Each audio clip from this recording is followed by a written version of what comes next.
shining on the real, bringing the dark to light. The stories is untold, well now it's hitting their ears. Just hit their ears. Breaking down the noise, cutting down the fear. Cut down that shit. From the streets to the booth, where we bring the real raw talk. Raw talk. Voice of the people, let the vibe unlock. Spotlight Podcast is the name. That's the name. Now the mission is clear. Tune in, level up, cause your moment is here. It's here. We're live, no cap. This is where it's at, where we drop the gems in your feed. So you better react. Hit that play button. Stay woke. Don't miss your chance. Spotlight Podcast, this your time. So let's advance.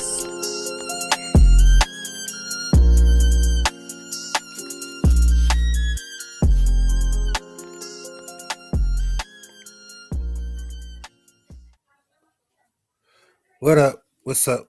Spotlight Podcast. I thank everyone who tuned into the first episode. I'm your host, Little Way, and I got my special guest here, George P. Brooks from Metta Mindset, and pretty nice guy. I actually did an interview with him once before with my old podcast team, and gave us some good, interesting, conversation. How's it going there, buddy? It's going pretty good. Like you mentioned, from Metta Mindset, Metta Mindset Mentoring and Coaching. I just started that just last week. It's a brand new endeavor, offering life coaching based on our expertise, clinical training, and life experience. So we are basically uh, really tailored toward black men and dealing with the unique black experience, in the sense that with our life coaching, we deal with whether you're dealing with a mental illness or not, whether you're dealing with addiction or not, whether you are dealing with racial trauma. We can speak to those unique issues that black men deal with in our coaching. So we deal with career issues, addiction, custody battles, co-parenting. If you need help navigating through that, especially if you have a diagnosable mental illness or have issues dealing with that and maybe even reconciling that, you can contact us at Metta Mindset Mentoring and Coaching. Metta Mindset Mentoring and Coaching. You can reach us at www.meta, METTAMMC.com. That's www.metammc.com. Thank you. Thank you for sharing that. What made you start Metta mentoring and coaching?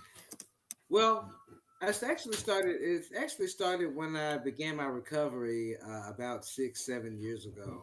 When I started to address my mental health issues, when I began to address my chronic health issues, when I began to address my 10-year addiction to cocaine, and upon my healing, I got the idea. And 6 years ago, I started my nonprofit called Metta Association. It's a nonprofit registered 501c3 where we deal with issues concerning Black mental health, Black men in mental health. We fight recidivism and we promote fatherhood. And in my journey as a public speaker, as an advocate over these 6 years, I've developed a coaching method that I'm introducing to the public called Metta Mindset. It's a way of thinking that will help foster change and recovery in those living with and without mental illness. Because to be honest, that's one thing we're all affected by, whether it be directly or indirectly, is mental illness.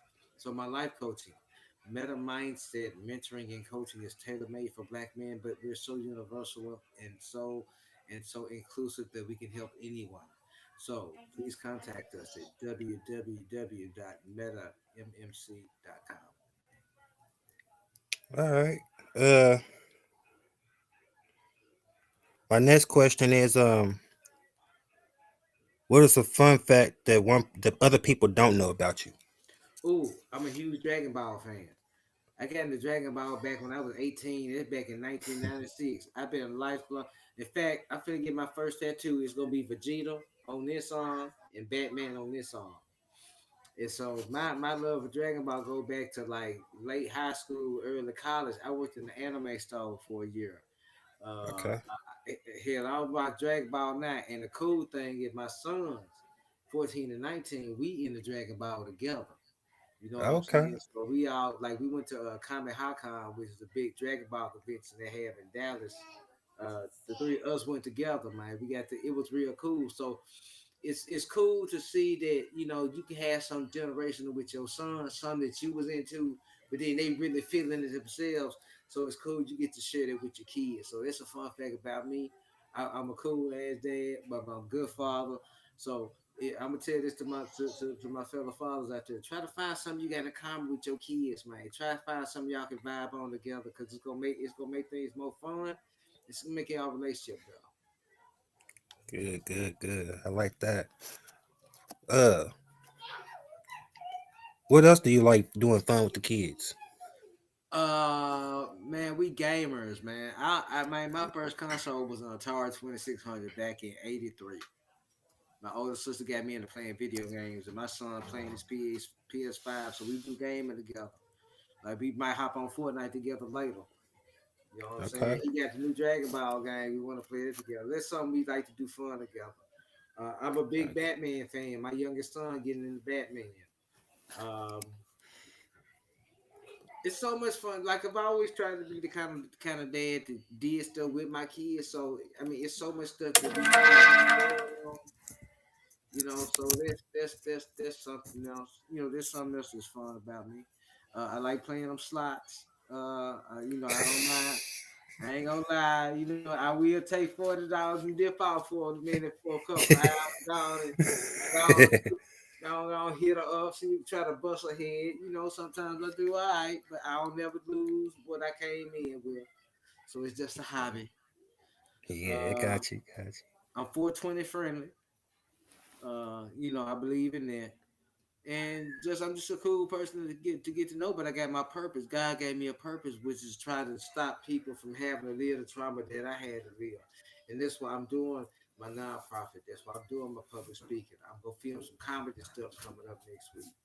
Uh, that's why I'm doing my life coaching because you know, you get a free consultation with me. You go to our website, sign up, you get a free call with me to discuss a plan for you, ways to help you out, ways to help you if you stuck in a rut, things like that. And this is my purpose.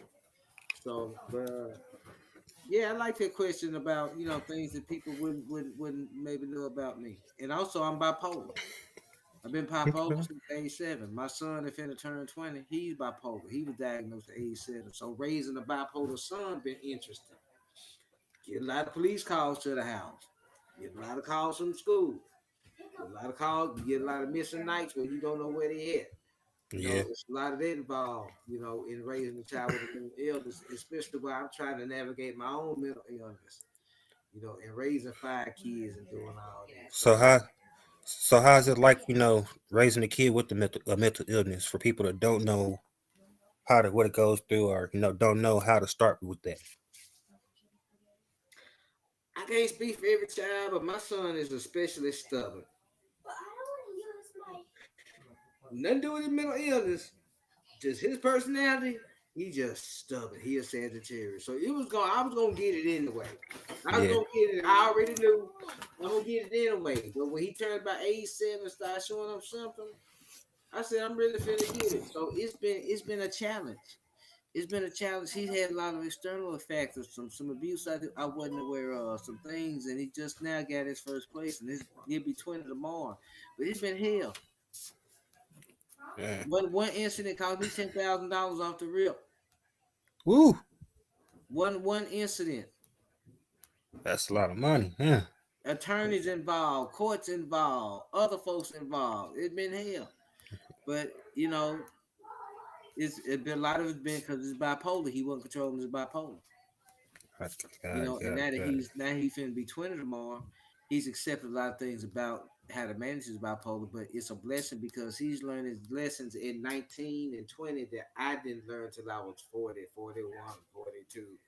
So he's learning how to navigate his illness a lot better than what I was equipped to do. Okay. So that's one thing I try to teach the people. I'm gonna teach you how to navigate your bipolar. It ain't gonna be perfect. It'll be a whole lot better than what you're dealing with.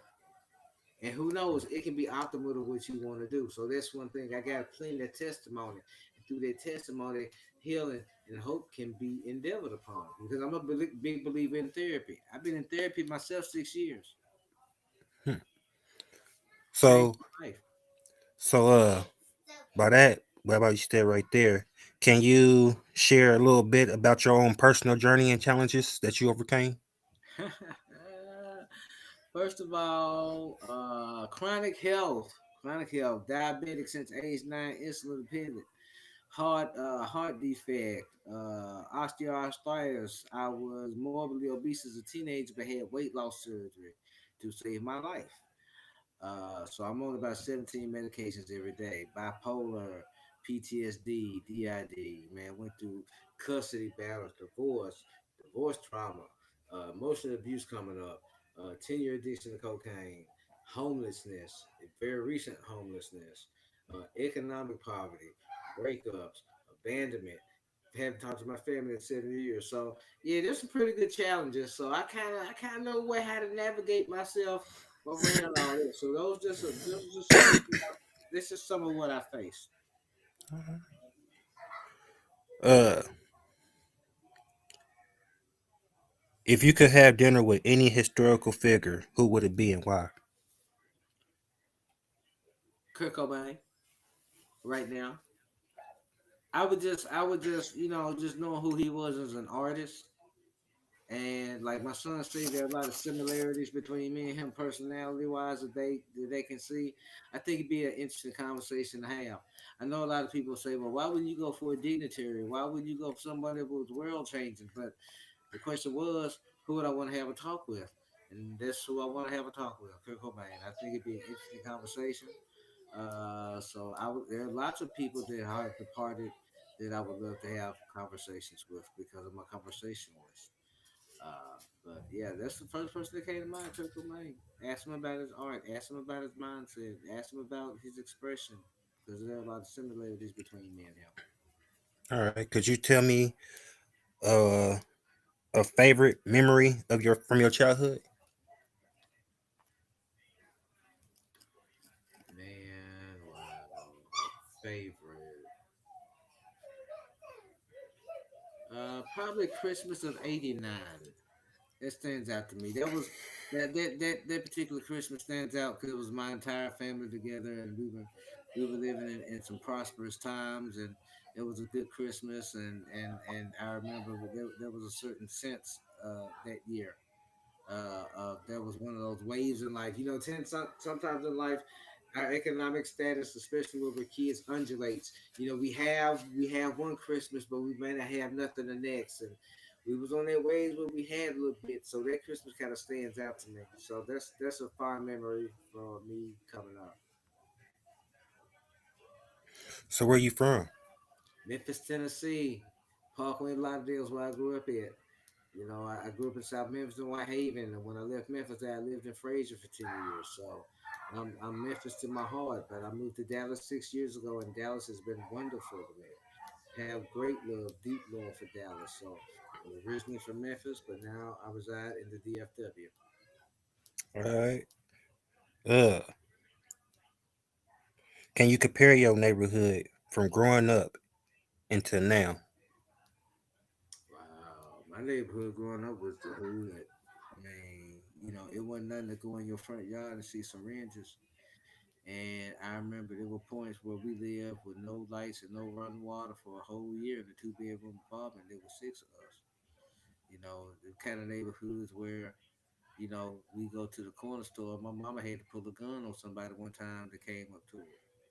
You know what I'm saying? It was like that coming up, but there were periods of peaceful times and prosperity. But where I am now, it's a working class neighborhood. It's peaceful. It's quiet. It's clean. Is mostly Latinos in the neighborhood, but it's peaceful, and that's really what the difference is. There was so much tumult in where I grew up coming up, but to at least have a momentary sense of peace where I am, it's very rewarding, it's very satisfying, and it's actually just comforting. All right. So if you had the ability to change any neighborhood from the poverty and everything else, from all the drama, how would you do that? Well, I've actually been a campaign manager, so I'm kind of attuned to some certain things that can fortify a community. First thing you do is shore up the education, shore up the schools in the neighborhood, get people to where they aren't busing their children outside. If you vitalize the neighborhood, if you vitalize well, you best vitalize the neighborhood by vitalizing the city, which means you shore up your school system.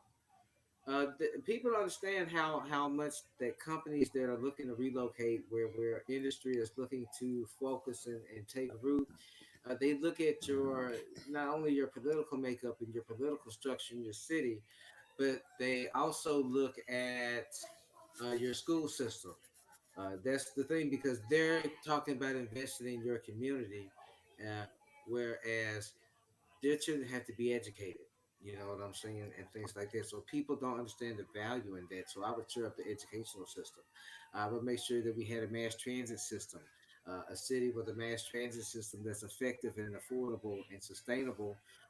Can transport people to work across town to school, things like that, because not everybody uh, has access to a vehicle, and you don't want to clog up your infrastructure with vehicles when you don't have to. That's part of having a thriving city. So those are just two things, but I've got a litany, a list of things I can come up with to help revitalize the inner city. But people have to understand a lot of that comes from external action. Cool, cool. I like that. I like that idea. Um, by you saying that, do you think how can I put that? Do you any or had any chances to think about expanding Meta like nationwide? Well, Meta is actually we've actually gotten calls from Scotland. I've done some work in Africa, so we're actually worldwide. But as far as expanding, what I really want to do is expand our programs that we use to help people. Currently, we've done a food drive during the pandemic. We're associated with a school system out here where we've done mentoring through Meta Association with in conjunction with another association. My public speaking, where I advocate and educate about mental illness, about recovery. We've done our work that way. So we partner with other organizations, and we welcome other nonprofits and other organizations that are looking to collaborate with us.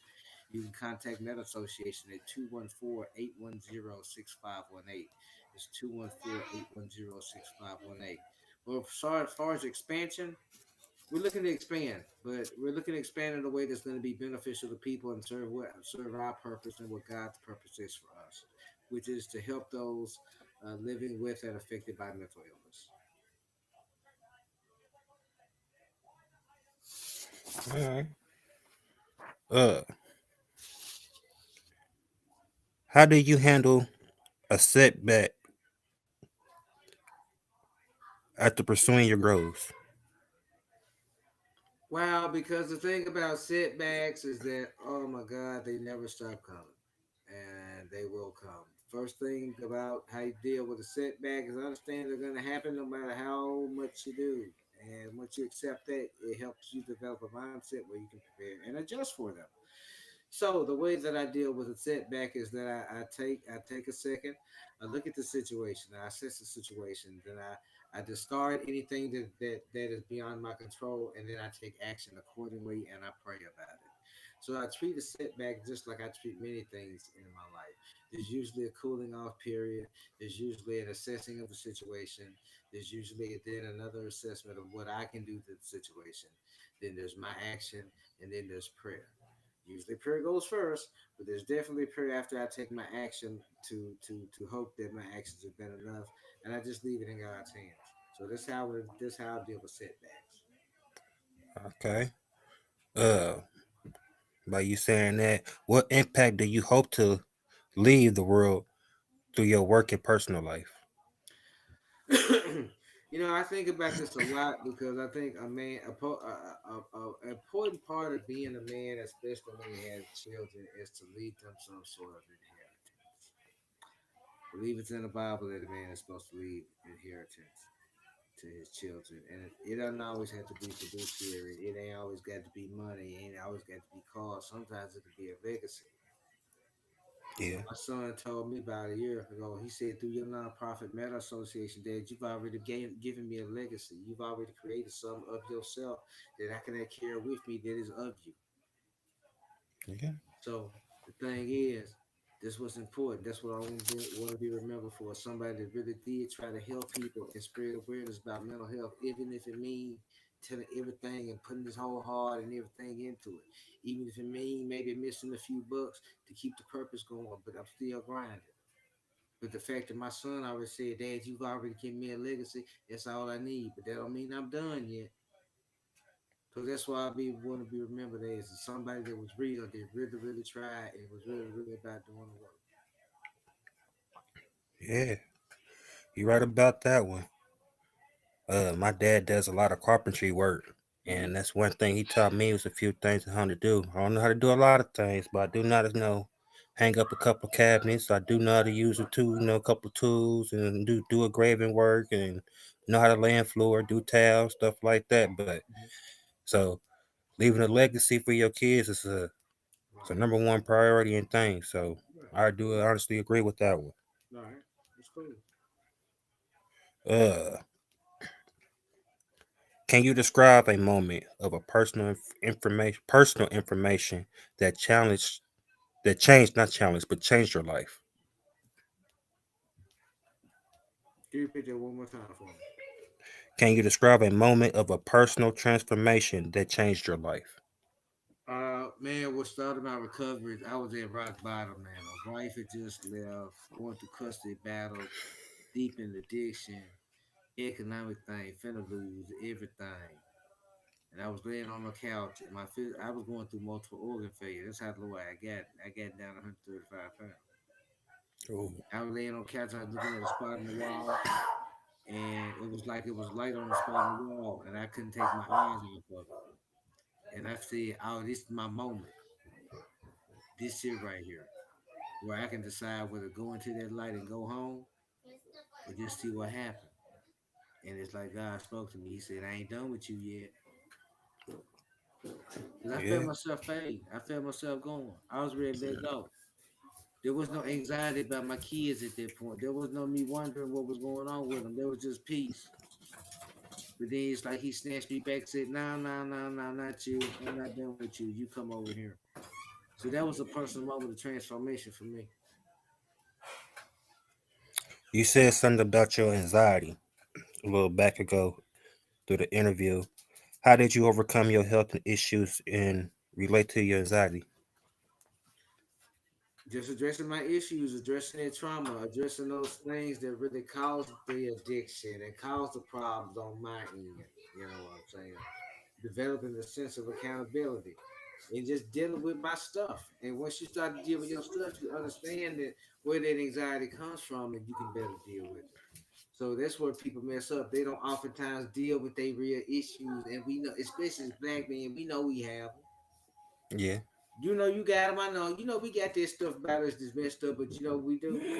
We sit around and we just say, "Oh, this is how I am." Okay, this is how you are, but what it mean? So that what you means gonna do to fix it? yeah, exactly. That means you're gonna continue to be messed up and hurt other people because that's just the way you are. Who is that fair to? That's not ain't fair to you. Yeah, Because we got a lot of hurt. Black men, we got a lot of tears we need to shed. You know what I'm saying? But we need to learn when and how and be feel comfortable in shedding them. I'll tell you about what happened to me. I think it was early today. Me and my son, you know, we really in the Green Day. Me and my oldest son, really, me and all three. We just saw them live in Dallas. We've been waiting since he was 7 to do it. Real good bonding experience. They got this song they just put out called "Father to a Son." okay. Anytime I hear this song, I'm crying, man, because it made me think about me and my two boys. That song came on early. I was on the phone. I ain't gonna lie, them tears came. See, that's good. That's a good way for a black man to show his emotion. I ain't trying to hold that in. I ain't gonna cry. Man, this my son. I felt something. I'm okay crying. Now that don't mean if I stub my toe, I'm calling for my mama. And that don't mean, oh, the world did that to me. I ain't talking about that. But I'm talking about us being comfortable having healthy ways to express our emotions because that'll help us all in general. And we got to learn to come together and understand, brother. Let me, if you need the shoulder to cry on, man, cry on my shoulder, bro. We need to be like that because you're gonna have the moments. Now, when it come time for you to buck up, when it come time for you to man up, yeah, I'm gonna be on your ass for real. I'm on you.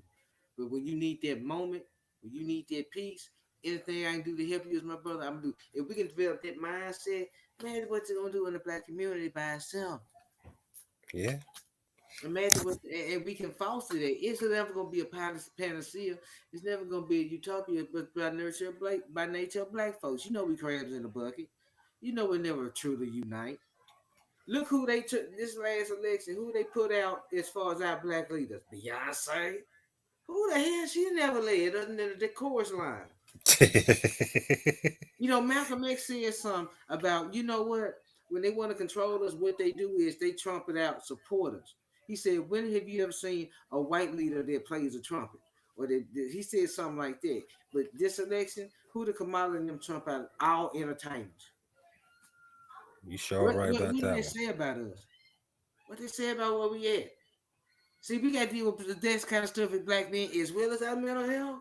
And imagine your brother like me that's actually is bipolar and having to deal with life on top of that. We got to fix that. We got to do some real work, just politically. And I mean, I don't know how political you want me to get. You good? This the floor. This your floor. Brothers taking a stand for their mental health because and I'm finna tie this together. A lot of the reason black men voted for Trump is because we tired of being underrepresented. We tired of being insulted. We tired of not having our interests met. All Obama did was make it cool for LBGTQ. What he do for the brothers? I thought he was one of us. But where's our mental health being addressed there? Where are the grants to help our mental health? And then when Kamala, she tries to pacify black men, the only thing she do is talk about legalizing weed. Like that's all we care about, legalizing weed. Hey, vote for black men. I'm gonna legalize weed. Vote for me. Well, hell, we gonna smoke anyway, so we don't necessarily need you to legalize it. Hell, maybe we don't want you to. Now you can drop some of these bullshit charges you got brothers locked up on for weed, but Yeah. legalize it. Hell, we gonna get it. Hell, I might get some tomorrow. Just being honest. Sure. But that's the thing. I think we're tired of the same of having to feel the same gender roles and things like that.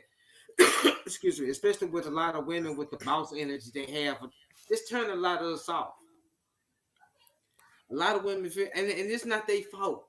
I swear it's not their fault because they've had to fulfill a role as being a single parent because a lot of us, man, we done fell off.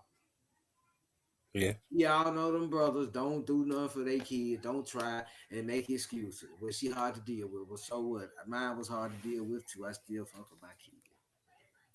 Yeah. We got too many of them, and we need to start holding them brothers accountable because they think that's all of us. You right about that. I know You was brothers right about that. I know more brothers that fuck with their kids that don't.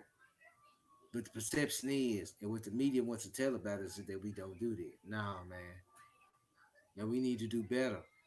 But see, we got to fix our mental health first and our trauma first. Then we can help and have a bond with our women. See, we got to be whole before we bring anything to our women. Or if you gay, or if you bring your partner, because there ain't no problem with that. I don't care. Don't bother Me me. neither. Ain't my as long as you're a good person. Because I tell you what,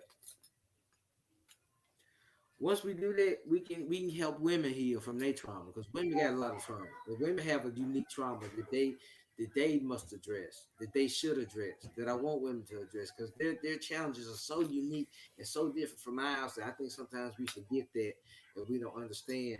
You know, my sister dealing with something and I can't necessarily do nothing about it. You know what I'm saying? It's different from mine, and sometimes we take it for granted at each other. Yeah.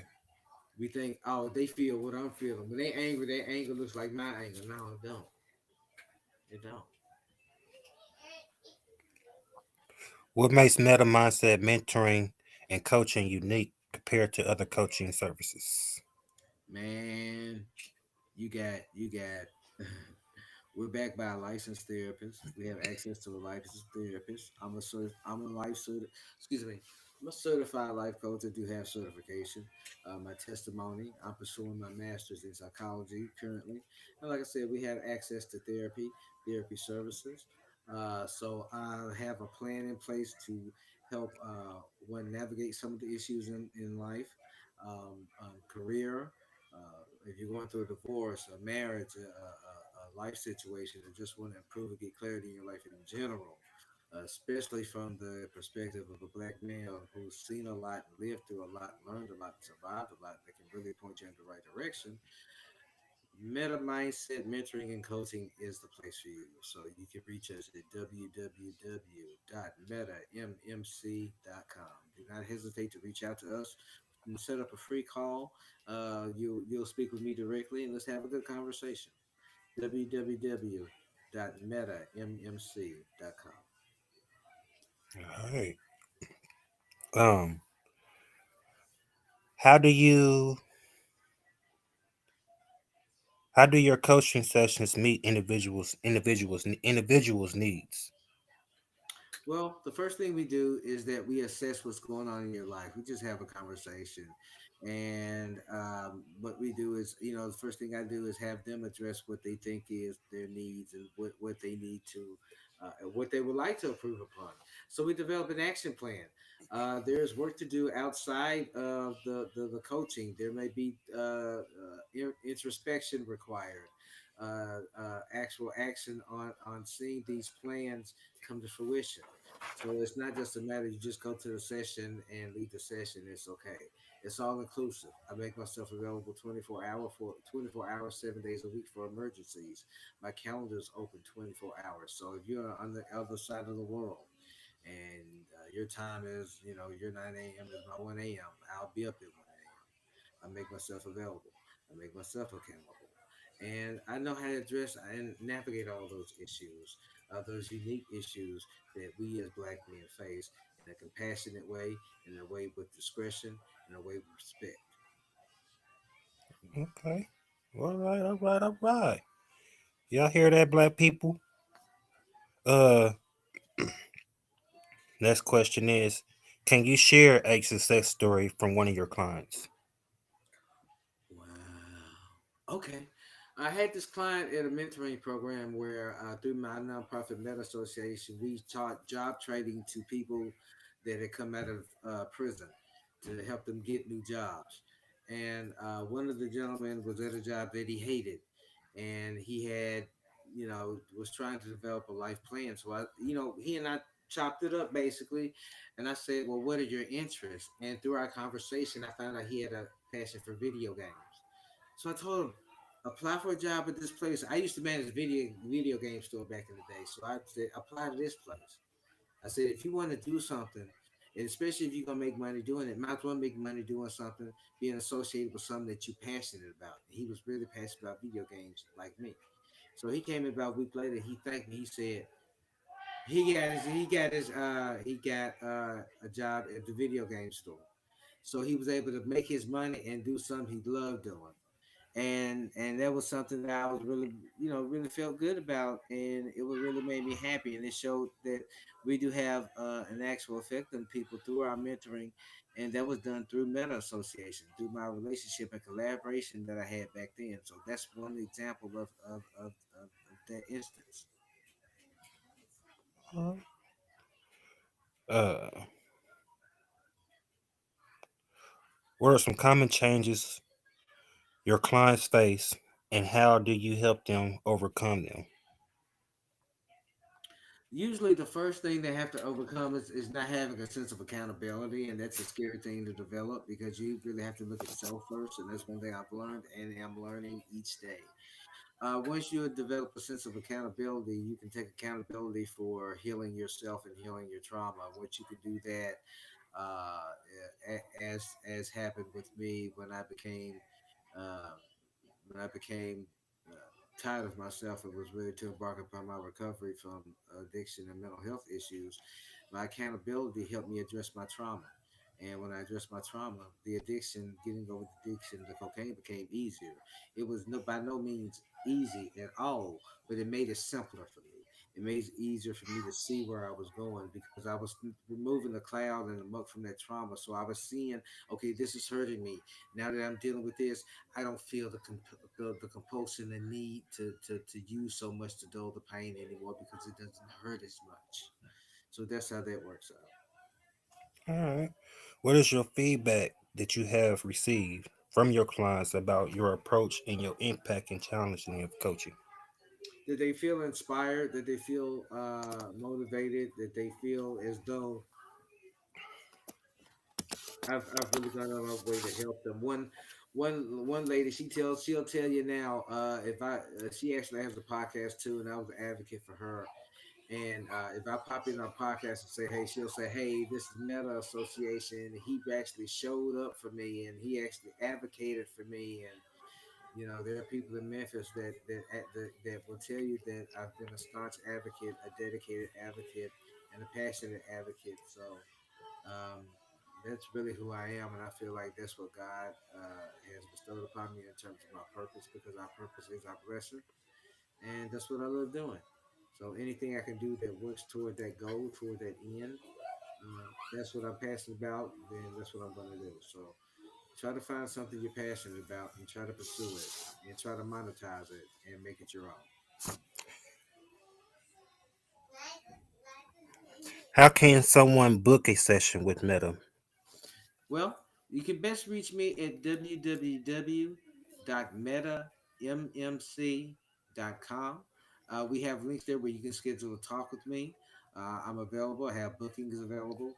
So if you go to www.metammc.com, there's a button right there called Schedule Your Call Today. Just click on that, set a time, put in your information, and I will look forward to speaking to you soon about collaboration, about my nonprofit, about public speaking, anything. But mainly, we're looking for clients for life coaching that need mentoring. We also mentor young boys as well. So if you have a teenage son that maybe could benefit from online mentoring or any kind of mentoring, we actually have an affiliation with a Dallas school system where we mentor teenage young men. So we're available for that. We can provide guidance, career resources, all types of things.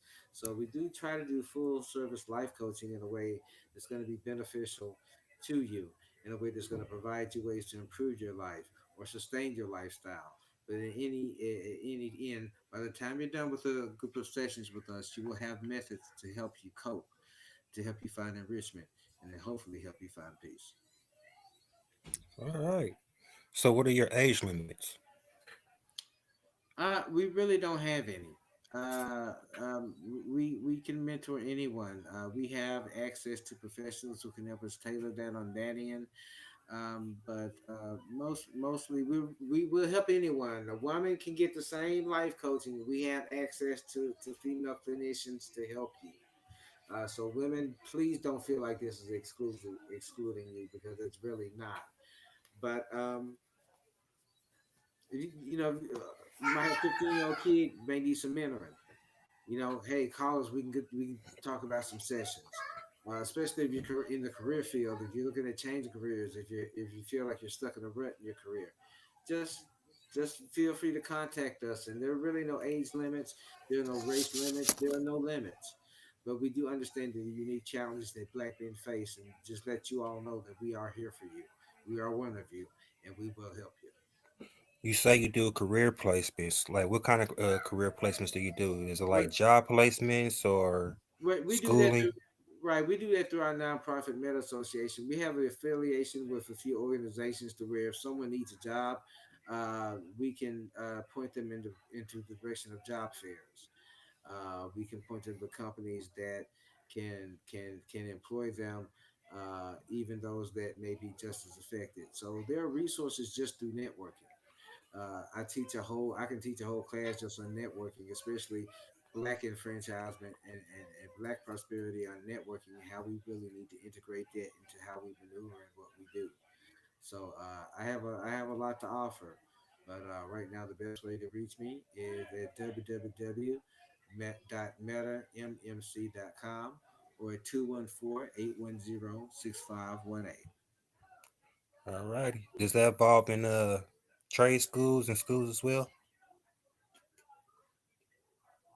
Well, we teach a philosophy of especially our young men and young women pursuing a trade as well as their formal education, so that way they can make themselves as recession resistant as possible.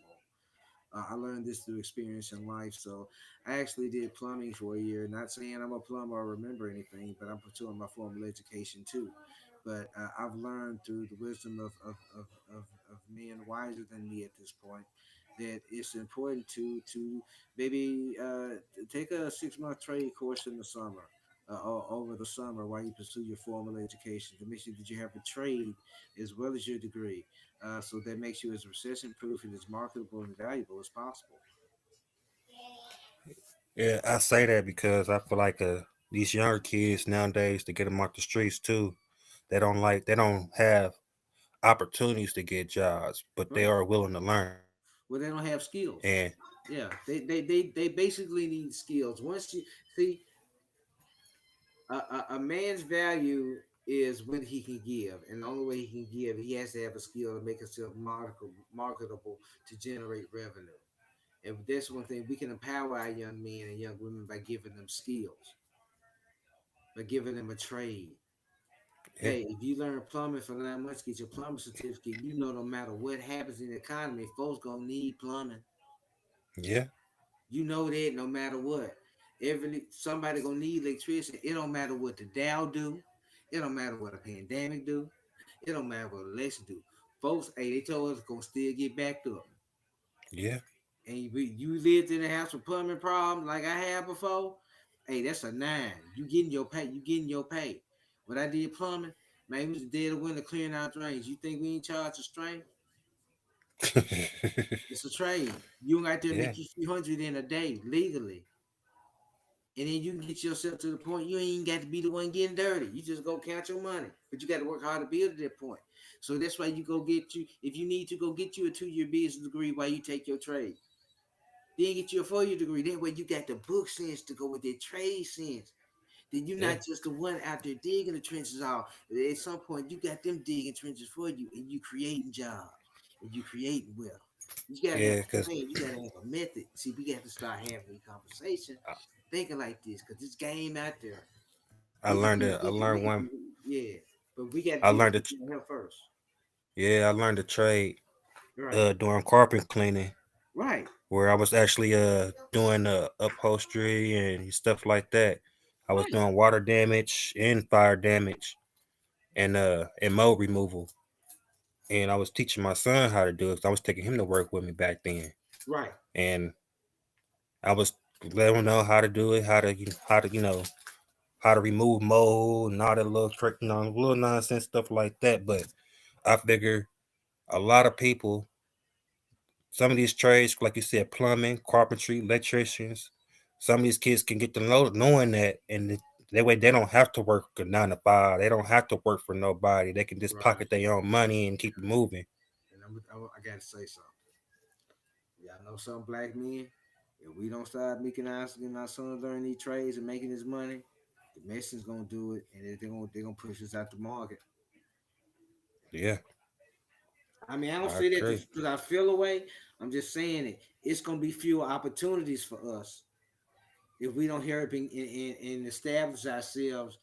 In this mindset, we're gonna be further behind. Hey, if they can Yeah, come and get their grind and get ahead of us, more power to them. I support them. I love them. But we don't need to get no further behind as a diaspora. And this is one of the things we can do to accelerate ourselves, to change our mindset, and maybe start approaching it. They're like, hey, get your trade. Maybe we need to create some trade programs they can get over maybe a couple summers for plumbing, for electricity. Make it more accessible and push more of maybe some dual enrollment vocation and a scholarly thing in high schools to make that more of the standard, because we saw with the pandemic, if we are not recession proof, we will be impacted. yeah. Me and the wife was just talking about the tariff from Right, them bringing in the stuff from like overseas and China and stuff, and how they raised the prices on everything and everybody out here tripping. Well, You gotta look at it like this: how many jobs have they took from the United States so far and put them overseas, like these call center jobs and stuff like that? So every time you call in, look who you talking to. You talk to the foreigners, Right, and that's why you the know? terrorists. That's why Trump wants to do the terrorists as a way to discourage companies from taking jobs overseas. Yeah, That's why he wants to do the tariffs. He's talking about trying to get rid of the income tax and put that yeah. more on the back of the tariffs. Now, see, it's two sides to it. But a lot of people don't do that because, unfortunately, we as black people, we believe everything the Democrats tell us anyway. Because hey, that's what Massa tell us to do: vote Democrat, and they ain't doing enough to get us in bondage. Because when Obama came out and talked about how we should vote for Kamala, that was real embarrassing. That's really embarrassing. And it was really insulting. Man, how dare you Yeah. come out and try to tell brothers how to vote just because you want her to be black and she ain't even black. I'm tired of supporting the Democratic Party. What have they done for us other than maybe give us crumbs? You know what I'm You saying? right? What the Democratic Party has done has led to the degradation of our communities, to the breakdown of our social structure. Not saying they're evil, but hell, they ain't doing nothing for us. And I'm not saying the Republicans don't necessarily do nothing for us. But we need to try something different. A lot You of black right. people voted for Trump because when Trump was in office last time, we was doing a lot better. That's why. It ain't because Yeah. she's a woman. I could care less if she's a woman.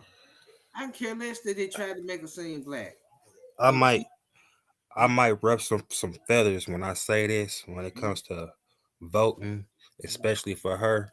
I'm kind of glad the bitch is not in office. Right. Uh, excuse my French, don't mean to say it like that, but I'm kind of glad she's not in office.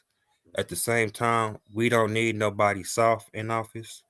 He was the perfect candidate for us to be in office. Right. Uh, man ain't step wasn't even in the office for 48 hours and he stopped the war. That should tell Right. you something. Right. Not only that, the last time he was president, we never even went to war. Nobody never even started a war. Nobody was in wars. Like everybody got along. All right. So that lets you know how much power that man has. Right. And also, well, mainly my thing is what his economic policy can do in terms of maybe stimulating the economy because his economy is going to be more conservative fiscally and based upon something that's going to be more conducive to uh, business owners such as myself. So I just feel as though the Biden administration has been a failure. Ever since they've gotten in there, we've been in a recession. Our money does not go as far as we needed to. I think socially we've lost sight. I feel like black men have been ignored as a voting power, as a voting base, and just as a diaspora, and we're sick of it. So I feel like maybe right now voting for Trump is more conducive to us as black men, maybe fortifying ourselves and trying to build something up. So that's what I voted on. I voted on economic policy. I voted on foreign relations. I voted on issues like that. Nothing against Miss Harris. I do have my own issues with her credibility in this form that she has none. But I wish her no ill will. But I am relieved that the what I feel is the right person won, and I'm looking forward to focusing on policy instead of politics right That's what's up. Same here. Same here. Well, Mr. Brooks, I'm now. glad to have you back on my panel again. It's been a Right. while. Right, right. So I'm looking forward to this dropping soon. If you once you watch this, come check us out www.metammc.com, metammc.com. Also, you can donate to Meta Association. We are a registered nonprofit 501c3. And our cash app is $Meta METTA Association. They go to fund programs. They go to literally keep us going so we can do mentorship programs so we can hold public speaking events so we can hold workshops and helps us in collaborating and doing the work in our communities on the ground level. So please donate via cash app $Meta Association METTA. All right. Well, again, I thank you for stopping by. I got another show to do with the other teammates. My new team I got. Man, it's gonna be a busy night for me. All But right. hopefully I can get this dropped no later than Monday Okay. on Spotify, and I'll tag you in and let you have it. All right. Appreciate it. Thank you, brother. You don't work too hard, man. Try to get some rest this holiday weekend. I will. All right, man. Anything else you want to say before you head out? No, man. I appreciate you having me on, man. It was fun, man. Stay blessed. You too. All right. God bless you. Thank you. Yep.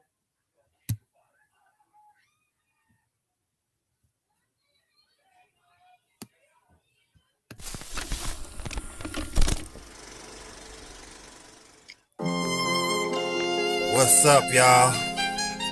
Welcome to the Spotlight Podcast, Spotlight. where the truth takes the mic, shining on the real, bringing the dark to light. Your stories is untold. Is it untold? Well, now it's hitting their ears, Just hit their ears. breaking down the noise, cutting down the fear.